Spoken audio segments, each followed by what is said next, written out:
Our first guest tonight is one of my favorite actors, from Batman to Birdman to Bill Blazejowski. He's an idea man, Chuck. You can see him now in a critically acclaimed new movie by Aaron Sorkin. The Trial of the Chicago 7 is in select theaters and on Netflix now. Please welcome Michael Keaton. Hi, Michael. How are you? I'm really good. I'm still laughing at the Blackpink joke. Oh, okay.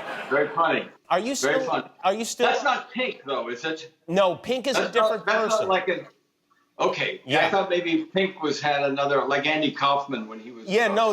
Pink doesn't have an alter ego, as far as I know, other than her actual personal identity. How you doing? Are you up in Montana at your ranch, or are you here in L.A.? I'm back in LA. I just got back a little while ago, a couple days ago, I guess. Yeah, but I was up there primarily through the whole. I don't know how to refer to it anymore. You know, people say the thing, you know, or the virus.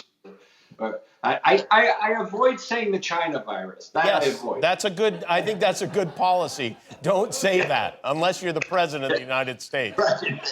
Right. So I'm back. Yeah. You have like a trailer, right? Like an Airstream or something like that. Well, I live in a trailer. Oh, you live in a trailer? Yeah. It's a nice trailer you're living in. Yeah, it's good. Wait a minute. I'm getting potential spam. I swear to God, it just came up on my phone. You just froze on the screen, too. It's a great shot of you just smiling. Wait, let me get rid. How's that? That's better. We can see you're moving now. Oh, wait a minute.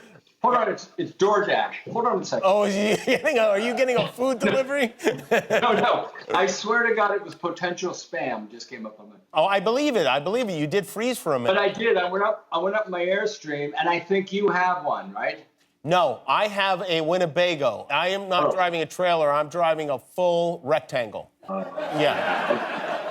Probably with a whole band with you. Yeah. No, I'm not that cool. Yeah, no, I had the kids and my wife with me, and snacks. Yeah. But we had a lot of fun. It is fun. How do your neighbors up in Montana react to your political leanings? Because you do a lot of posting. I know you made a bunch of videos supporting the Democratic candidate for president, particularly focusing on your home state of Pennsylvania. Does that ever get you in arguments up there? You know, that's a very good question. I actually haven't been asked that question. No, things have been pretty cool. You know, you have to know how to navigate that stuff in some rural states. And, for me, I understood to some degree why many people wanted to change, and they're not evil people because they voted for Trump. So, we have very reasonable conversations. It never really comes up. I think they're pretty respectful. You got to kind of watch what your bumper stickers says where you're driving. But I really keyed in on Pennsylvania. I had to key in on Pennsylvania because if Biden doesn't win Pennsylvania, he doesn't win. And if he doesn't win Western Pennsylvania, where I'm from, then he really doesn't win. Mm-hmm. And you're right. I've done. I keep a pretty low profile. In the past, I've introduced it back in Pittsburgh years ago, Al Gore, and in Montana, I introduced Obama. So it's not like I've never done anything, but I keep a real low profile. But this time, I just thought, you gotta pull the trigger. You made a video that I would like to show just a bit of because it's good. Here we go. Hi, I'm Michael Keaton. Michael Keaton Douglas, actually, from just outside of Pittsburgh in Western Pennsylvania. And you can act like you don't want to listen to me, and I wouldn't blame you, but let's be honest. I'm friggin' Batman. It's hard to argue with that.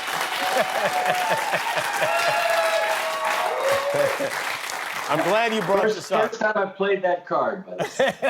I'm glad you brought this up because I read in August in Vanity Fair, the director of the Flash movie said that you will be playing Batman in the Flash movie. Can you confirm that? I can't confirm anything. I can only say this though.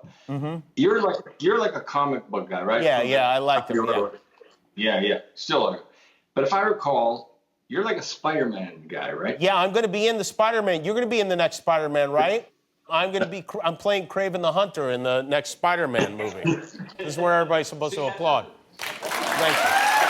That wouldn't surprise me. Yeah. That wouldn't surprise me. Yeah, it So should. we're having discussions, as they say. We're talking about. We'll see if it happens. Well, let me ask you about some of the other Batman then, since you can't talk Sure. about yourself. We know Ben Affleck is also playing Batman in this movie. Does that mean Val Kilmer, George Clooney, if not Adam West, maybe Kanye West filling in there? I don't know. Will there be a conclave of Batman's men? All 127 of them. Michael, who was the best Batman? Me. Yeah. And do you keep the suit at home for like sex play or whatever or anything? No. No, you do not. No. You don't have the suit. No, but I will slip into it now and then. If I'm just feeling insecure enough, I just slip into the suit. It makes me feel a whole lot better. I walk around the neighborhood a little bit. When things, by the way, when things around here get a little nervous making, I just put the suit on and boy, things straighten up.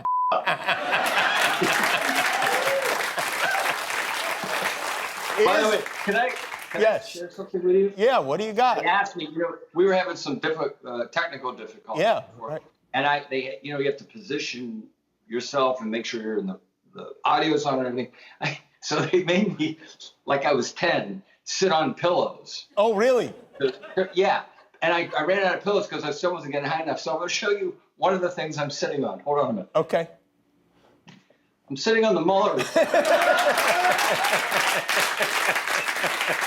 Which, by the way, he kind of did too. But like Robert Mueller himself, you're sitting on the Mueller report for the whole time.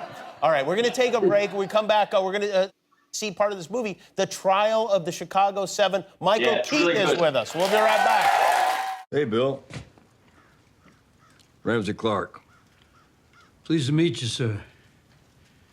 This is Leonard Weinglass Mr. Weinglass? and Tom Hayden. Oh, I know who Tom Hayden is. The FBI used to work for me. Those two men are senior deputies with the Justice Department. That's Mr. Kelly and Mr. Ackerman. Well, I don't know why these men are here. I invited them. You invited them. I don't want the appearance of impropriety. There isn't any impropriety. And now there are witnesses to that. That is Michael Keaton in The Trial of the Chicago 7. It is in select theaters and on Netflix right now. Now, this trial, for those who are like too young to remember, who don't remember the details, this is an unbelievable trial, even by today's standards. yeah. Explain. Yeah, give us a bit of it, if you could.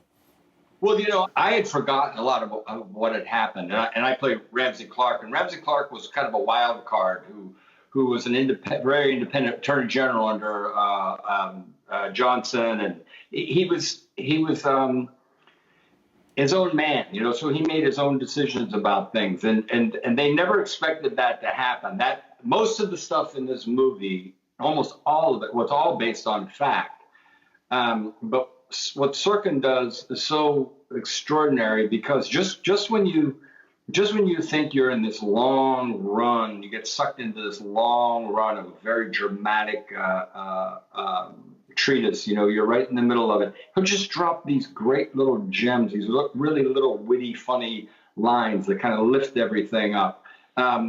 So for those of you who didn't know, what happened during the Democratic National Convention in Chicago, where there were basically riots, with Abby Hoffman, who was the head of the Yippies, and Jerry Rubin, who was in the SDS, and Fred Hampton, and all the guys from the Black Panthers. It was an extraordinary time, and it was wild, man. But a seminal point. I mean, like a really, really seminal point. One of the defendants was actually chained up in the courtroom to keep him quiet, like with chains. Yes, literally, and that because the Judge Hoffman, who's played by the great Frank Langella. By the way, this cast is crazy good. It's unbelievably good. Was an amazing character, and he was pretty extreme in his treatment, of how he treated these guys. When you see the movie, most of what you'll see might seem like. A lot of what you'll see might seem like it could never really happen until you pick up a newspaper. Then you realize, that could really happen because we see it happening now. But man, the whole Sorkin thing is interesting. Aaron Sorkin. Had you worked years ago before? No. Yeah. No, and a long time ago, I don't know if, I'll bet you remember this. There was a show called Sports Night. Oh, yeah, sure, yeah, great show, And he had done theater, written in the theater, and I think he probably had done some things in television before. I don't really remember, but I remember thinking, man, who is this guy? And we have a friend in common who said, you want to go out? And so we would go out and have lunch. So I did, and I just said, someday we have to do something together. That was like, I don't know how many years ago, 25, 30 years, well, whenever Sports Night was on. Right. So finally, it took all these years for us to, finally do something. And when he called, I had done a play reading with him, but this is the only thing we've ever done, and it was great. Yeah. You think he had you in his head for 20, I get probably Sports Night was probably 22 years ago or something like that. Oh, yeah. I live a life where I kind of think everybody's kind of got me in their head. Well, you are Batman. If you need a Robin, will you need a Robin for this Batman movie? Because I am available. I could do both. Yeah, I know. I think that's what you're angling for. Yeah. Man, I'd do it with you any friggin' time. Listen to this. One time, I just thought of this thing. During this play reading, Sorkin's sitting in the thing, and he's listening, and we're all reading all these parts. Great, really good actors sit around. Chris Pine was in it, and we're all reading. And I feel something hit me in the head. And I kind of look around. There's a rolled-up piece of paper. And Sorkin's like, he had rolled up a piece of paper as we're reading and threw it down and hit me in the head. And I looked at him, and he gives me the thumbs up. His direction is so great because he's really kind of blunt, Like the only person I can compare him to, and I mean it, is Larry David. Oh, Larry David. Oh, yeah, right. You did that movie with Larry, right? Yeah. Yeah. And they're similar in that they just get right to the point, man. Like I said, hey, Ramsey Clark, I read about where he's from. What do you think? There's no accent, right? Or what do you think? And he just looks at me and goes, yeah, don't do that. He goes, I don't care. And then I say, well, I was thinking about doing it. He says, yeah, that's a good idea. Yeah, don't do that. Just go get your wardrobe on. Larry David is exactly the same way. Like me in the inestimable, the fantastic cast I was with when we did Clear History, Bill Hader. Yeah, right, yeah. Can't get better than Bill Hader. Yep. So, we improvised everything, and this is how Larry David directs, which I freaking love. He goes, all right, now remember, you come in and you just met John Hamm, and then you guys want to talk about, but you two go back together, blah, blah, blah. Okay, let's just go do it. So we'd improvise, and then I'd come back and go, cut. And then you come back. Larry David says stuff like this. He goes, yeah, okay, when you say that thing where you come out and you said that thing, don't do that. That's not funny. Don't do that anymore. Well, maybe Larry and Aaron could work together and not do anything together. Yes. Yeah. But you know what? It makes it so much easier. All right. That's good. Well, I think you're one of the rare actors who would appreciate that. Thanks, Michael. It's great to see you. Thanks, man. The trial of the Chicago 7. Real quickly, how about all those people early? I want to thank everybody. I think we should be really appreciative of all those people out there standing in the rain, voting early, man. They don't get enough credit. We always ask them. That's right. That's right. Michael Keaton, everybody. We'll be back with Blackpink. Hi, I'm Jimmy Kimmel. If you want to see all our latest videos, click the subscribe button. And if you don't, click anyway and close your eyes when they come on.